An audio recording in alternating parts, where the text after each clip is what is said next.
प्यार एक ऐसा शब्द जो हर किसी के लिए अलग मायने रखता है।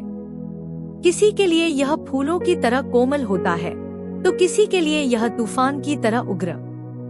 लेकिन क्या हो जब प्यार खुद को उन रास्तों पर ले जाए जिन पर समाज ने कभी जाने की इजाजत नहीं दी। यह कहानी है दो ऐसे दिलों की जो एक ही नाम रखते थे लेकिन दो अलग दुनियाओं में रहते थे।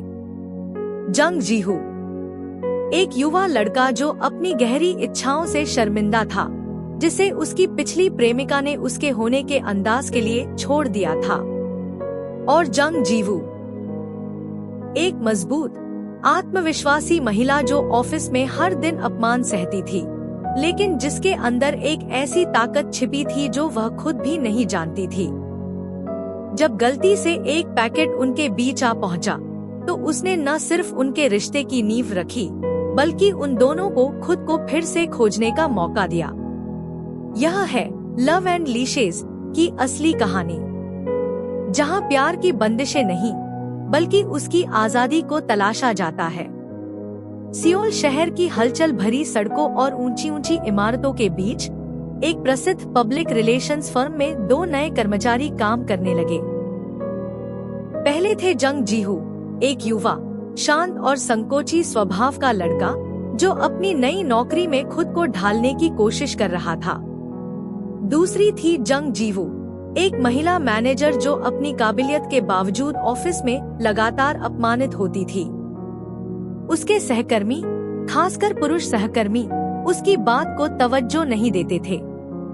वह अक्सर मीटिंग में टोक दी जाती थी, उसके आइडियाज को नजरअंदाज कर दिया जाता था। पर जीवू ने कभी अपना आपा नहीं खोया था। वह चुपचाप सब सहती, मगर उसकी आंखों में एक चमक थी जो बता देती थी कि वह किसी से कम नहीं है। दोनों का नाम एक जैसा था, जंग, और यही समानता उनकी जिंदगी में एक ऐसा मोड़ लेकर आने वाली थी जिसकी उन दोनों ने कभी कल्पना भी नहीं की थी। एक दिन ऑफिस में एक पार्सल आया। पते पर लिखा था जंग। डिलीवरी बॉय ने भ्रम में पड़कर वह पैकेट जीवू के केबिन में रख दिया। जीवू ने जब उसे खोला तो उसके अंदर देखकर वह सन्न रह गई। वहाँ एक चमड़े का कॉलर और एक लीश था, वैसी चीजें जो आमतौर पर किसी पालतू जानवर के लिए नहीं बल्कि BDSM के लिए इस्तेमाल होती है। वह हैरान थी कि यह पार्सल उसके पास कैसे आ गया। तभी केबिन का दरवाजा जोर से खुला और जीहू अंदर घुसा। उसका चेहरा पसीने से तर था, उसकी सांसें तेज थी। वह बड़ी मुश्किल से बोला, यह मेरे कुत्ते के लिए है। लेकिन जैसे ही वह पार्सल उठाने लगा, उसमें से एक सेक्स शॉप का कूपन गिर गया। दोनों ने उसे घिरते देखा। एक लंबा असहज सन्नाटा छा गया। जीहू की आंखें शर्म से झुक गई। वह जानता था कि उसका झूठ पकड़ा गया है। अगले कुछ दिनों तक जीवू से नजरें मिलाने से बचता रहा। उसे लगता था कि अब वह उसे एक अजीब नजरिए से देखेगी, उसके बारे में दूसरों को बताएगी और फिर पूरा ऑफिस उस पर हंसेगा। पर एक दिन जीवू ने खुद उसके पास आकर उससे बात की। उसने शांत स्वर में कहा, मैंने किसी को नहीं बताया। जीहू ने राहत की सांस ली। तब जीवू ने कुछ और कहा जो उसने सोचा भी नहीं था। उसने माफी मांगी उसके साथ पहले हुए अपने सख्त व्यवहार के लिए। उसने बताया कि उसकी आदत है लोगों को आदेश देने की, बॉस करने की, और कभी-कभी वह जरूरत से ज्यादा एग्रेसिव हो जाती है। यह सुनकर जीहू के दिमाग में एक बिजली सी कौंध गई। उसने सोचा, क्या वह यह कह रही है कि वह एक डोमिनेंट है? क्या वह उसे संकेत दे रही है? गलतफहमी के इस पल में जीहू ने वह कर दिया जो उसने कभी किसी से करने की हिम्मत नहीं की थी। उसने जीवू के सामने अपनी सबसे गहरी, सबसे शर्मनाक इच्छा रख दी। उसने उससे कहा, क्या तुम मेरी मिस्ट्रेस बनोगी? जीवू स्तब्ध रह गई। उसने सोचा था कि वह कॉलर और लीश किसी और पर इस्तेमाल करने के लिए लाया था, शायद किसी साथी पर। लेकिन यहाँ वह खुद को सबमिसिव बनाना चाहता था। यह उसके लिए एक पूरी तरह से नई दुनिया थी, जिसके बारे में उसने कभी सोचा भी नहीं था। उसने उसकी बात को टाल दिया, लेकिन उसके दिमाग में वह सवाल घर कर गया। वह सोचने लगी कि आखिर यह आदमी कौन है जो इतनी आसानी से अपनी कमजोरी सामने रख देता है। कुछ दिनों बाद ऑफिस के एक कार्यक्रम के दौरान जीवू ने जीहू को एक कोने में अकेला बैठा देखा। वह रो रहा था चुपचाप, लेकिन उसके कंधे कांप रहे थे। वह उसके पास गई और बैठ गई। जीहू ने उससे कहा कि वह अपनी इच्छाओं के लिए बहुत शर्मिंदा है। उसने बताया कि उसकी पिछली प्रेमिका हाना ने उसे इसी वजह से छोड़ दिया था। उसने कहा था कि वह सामान्य नहीं है और यह सब गलत है। तब से जीहू ने अपने अंदर के उस हिस्से को दबा दिया था, पर वह उसे अंदर ही अंदर खाए जा रहा था। जीवू ने उसकी बात ध्यान से सुनी और फिर उससे कहा, मैं तुम्हें पेरवटेड नहीं समझती। तुम जैसे हो वैसे ही ठीक हो। यह सुनकर जीहू की आंखों में पहली बार एक राहत की चमक दिखी।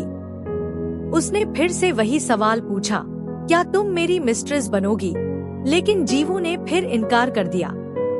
उसे अब भी यकीन नहीं था, लेकिन जीवू के दिमाग में वह बात घर कर गई थी। उसने जीहू को बुलाया और अपने केबिन में बैठाकर उसकी आंखों पर पट्टी बांध दी। उसने पूछा, तुम मुझे ही क्यों चाहते हो? अंधेरे में जीहू ने अपना दिल खोलकर कहा। उसने बताया कि वह उसके आत्मविश्वास से आकर्षित था। वह उसकी मैच्योरिटी, उसकी ईमानदारी और उस अंदर की ताकत से मोहित था जो वह ऑफिस में दिखाती थी। उसने कहा कि उसे लगता था कि वह उसे समझ सकती है। जीवू ने पट्टी हटाई और उसकी आंखों में देखा।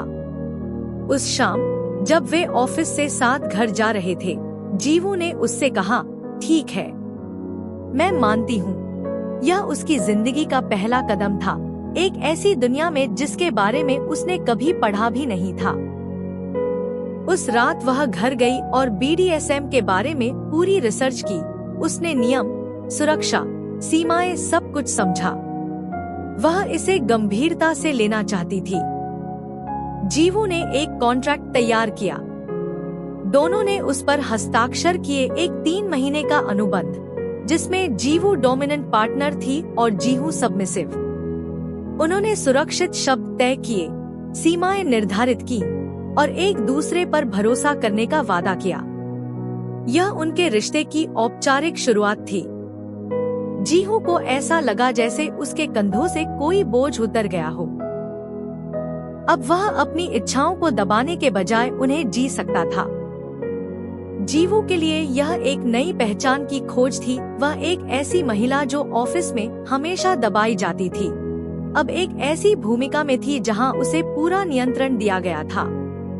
धीरे धीरे उसके अंदर का वह आत्मविश्वास जागने लगा जो कभी दबा हुआ था। ऑफिस में दोनों के बीच की नजदीकियों की चर्चा होने लगी। लोगों ने देखा कि वे अक्सर साथ दिखते थे, एक दूसरे को अजीब नजरों से देखते थे। गपशप फैलने लगी और इसी बीच जीवू के व्यवहार में एक बदलाव आने लगा। वह अब ऑफिस में पहले से ज्यादा मजबूती से अपनी बात रखने लगी। उसने अपने सहकर्मियों के सामने भी वही डोमिनेंट एटीट्यूड दिखाना शुरू कर दिया जो वह अपने सेशंस में दिखाती थी, खासकर युवा कर्मचारी ली हान के साथ, जो अक्सर उसकी बात नहीं मानता था। जीवू ने उसे डांटा, उसे कंट्रोल करने की कोशिश की। यह देखकर जीहू को जलन होने लगी। वह सोचने लगा कि क्या वह सिर्फ उसके साथ ही ऐसा कर रही है या यह उसका असली स्वरूप है। जीहू की जलन को भांपते हुए जीवू ने उसे आश्वस्त करने का फैसला किया। एक दिन ऑफिस का समय खत्म होने के बाद उसने जीहू को रोक लिया। केबिन के दरवाजे बंद थे, बाकी सब जा चुके थे। उसने अचानक एक इम्प्रॉम्प्टू सीन शुरू कर दिया। उसने उसे बांधा, कोड़े लगाए और उसकी भावनाओं को उकसाया। जीहू ने खुद को पूरी तरह उसके हवाले कर दिया। लेकिन इस बीच एक सिक्योरिटी गार्ड ने केबिन के बाहर आवाज सुनी और अंदर झांकने लगा। जीवू और जीहू की सांसें थम गई। मुश्किल से वे उस स्थिति से बच पाए। उस रात के बाद जीवू को एहसास हुआ कि वह इन सेशंस का और भी ज्यादा आनंद लेने लगी थी। लेकिन इसके साथ ही उसके मन में एक उलझन भी बढ़ने लगी। यह रिश्ता आखिर है क्या? क्या यह सिर्फ एक कॉन्ट्रैक्ट था या उससे ज्यादा? एक दिन दोनों बाहर घूमने गए थे। शांत माहौल में जीवू ने वह सवाल पूछ ही दिया जो दिनों से उसके दिमाग में था। उसने जीहू से कहा, क्या तुम मेरे बॉयफ्रेंड बनोगे? यह सुनकर जीहू का चेहरा सख्त हो गया। उसने मना कर दिया।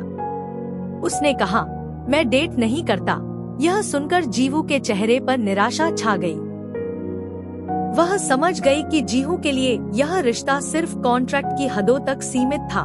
शायद उससे आगे जाने को वह तैयार नहीं था। लेकिन उसने अपनी भावनाओं को दबा लिया और बात को वहीं खत्म कर दिया। उसी दौरान जीवू को उसकी दोस्त हाइमी का फोन आया। हाइमी एक सबमिसिव थी और वह एक BDSM थीम वाले लव होटल में फंस गई थी। वहाँ एक हिंसक पुरुष डोम ने उसे कोने में दबा रखा था और वह डरी हुई थी। उसने चुपके से जीवू को फोन किया और मदद मांगी। जीवू और जीहू तुरंत वहाँ पहुँचे। उन्होंने उस आदमी को डांटकर भगाया और हाइमी को सुरक्षित उसके घर पहुँचाया। इस घटना ने जीवू को यह एहसास दिलाया कि इस दुनिया में भरोसा और सुरक्षा कितनी महत्वपूर्ण है। वह जानती थी कि जीहू के साथ उसका रिश्ता, चाहे वह कॉन्ट्रैक्ट पर ही क्यों न हो, सुरक्षित और सम्मानजनक था। 3 महीने का कॉन्ट्रैक्ट पूरा होने वाला था। आखिरी दिन जीहू अपने घर पर जीवू का इंतजार कर रहा था। तभी दरवाजे की घंटी बजी। दरवाजा खोलकर वह चौंक गया। सामने उसकी पूर्व प्रेमिका हाना खड़ी थी। वह उससे मिलने आई थी। जीहू ने उससे कहा, तुमने मेरा दिल तोड़ा था। तुमने मुझसे कहा था कि मैं सामान्य नहीं हूँ। उस दिन के बाद से मैं किसी से डेट करने से डरता हूँ। हाना ने उसकी बात सुनी और फिर जाते जाते कहा, तुम्हारी यह स्वार्थपरता ही है जिसने तुम्हें प्यार पाने से रोका है। यह सुनकर जीहू सोच में पड़ गया। उसी शाम जीवू उसके घर आई। यह उनका आखिरी सेशन था। जीवू ने उसे शिबारी, जापानी रस्सी बंधन में बांधा और फिर उससे कहा, आज तुम जो चाहो कर सकते हो। जीहू ने उसके पास जाकर उसे किस किया। यह उनके पूरे रिश्ते में पहली बार था कि उसने बिना किसी नियम के सिर्फ अपनी भावना से कुछ किया। लेकिन जीवू ने उसे धीरे से दूर कर दिया। उसने उसकी रस्सियां खोली और चुपचाप वहां से जाने लगी। जीहू ने उसका हाथ पकड़ लिया और कहा, मैं तुमसे प्यार करता हूँ। मैं सिर्फ डरता था कि कहीं मुझे फिर से चोट न लगे। इसलिए मैंने कभी किसी रिश्ते में आगे नहीं बढ़ाया। जीवू ने उसकी तरफ देखा, लेकिन फिर भी वह चली गई, उसे अपने विचारों के साथ अकेला छोड़कर। अगली सुबह ऑफिस में हड़कंप मच गया। ली हान ने गलती से जीवू और जीहू के एक सेशन की रिकॉर्डिंग पूरे ऑफिस में ईमेल कर दी थी। सबने सुना, सबने देखा। मैनेजमेंट ने दोनों को बुलाया। उन्हें चेतावनी देकर छोड़ने की बात चल रही थी। लेकिन जब बात उत्पीड़न, हैरेसमेंट तक पहुंचने लगी तो जीवू ने अपना बचाव करने की कोशिश की। तभी जीहू ने आगे बढ़कर पूरी जिम्मेदारी ले ली। उसने कहा कि यह सब उसकी वजह से हुआ, उसकी इच्छाओं की वजह से। जीवू ने उनका सेफ वर्ड बोलकर उसे रुकने को कहा, रुको, अब बहुत हो गया। लेकिन जीहू नहीं रुका। उसने सबके सामने कहा, मैं जीवू से प्यार करता हूँ और मैं उसके साथ एक रोमांटिक रिश्ते में रहना चाहता हूँ। यह सुनकर पूरा कमरा सन्न रह गया। जीवू ने देखा कि जीहू ने अपने डर पर जीत हासिल कर ली थी। वह अब छिपना नहीं चाहता था। उसने अपनी भावनाओं को दुनिया के सामने रख दिया था। इसके बाद जीवू ने ली हान को एक नया प्लान सुझाया। उसने कहा कि अगर हान के पास और रिकॉर्डिंग है उन मैनेजर्स की जो एक्स्ट्रा मैरिटल अफेयर्स में थे तो उन्हें भी भेज दो। हान ने ऐसा ही किया। जल्द ही उन भ्रष्ट मैनेजर्स को सस्पेंड कर दिया गया। जीवू और जीहू ने न सिर्फ अपनी साख बचाई बल्कि ऑफिस में सच्चाई की जीत भी सुनिश्चित की। उसके बाद दोनों ने आधिकारिक रूप से डेटिंग शुरू कर दी। अब कोई कॉन्ट्रैक्ट नहीं था, कोई समय सीमा नहीं थी। वे एक दूसरे से प्यार करते थे और अपने अनोखे अंदाज में खुशी खुशी अपने रिश्ते को जी रहे थे। जीहू ने सीखा कि प्यार का मतलब छिपना नहीं बल्कि खुद को वैसे ही स्वीकार करना है जैसे वह है। और जीवू ने सीखा कि सच्ची ताकत दूसरों पर हुकूमत करने में नहीं बल्कि उन्हें समझने और उनके साथ खड़े रहने में है। और इस तरह जंग जीहू और जंग जीवू ने एक साथ वह रास्ता तय किया जिस पर चलने की हिम्मत शायद ही किसी में हो। उन्होंने समाज के तानों, ऑफिस की गपशप और अपने अंदर के डर को हराया। उन्होंने साबित कर दिया कि प्यार का कोई एक तरीका नहीं होता। प्यार तो वह होता है जहां आप बिना किसी शर्म के, बिना किसी डर के खुद को वैसे ही जी सकते हैं जैसे आप हैं। यह कहानी सिर्फ एक कॉलर और लीश की नहीं है। यह कहानी है भरोसे की, समझ की और उस साहस की जो दो लोगों को एक दूसरे के लिए खड़ा कर देता है। तो याद रखना, प्यार में बंधन हो सकते हैं लेकिन वे बंधन कभी जकड़ते नहीं बल्कि आजाद करते हैं। शुभ रात्रि।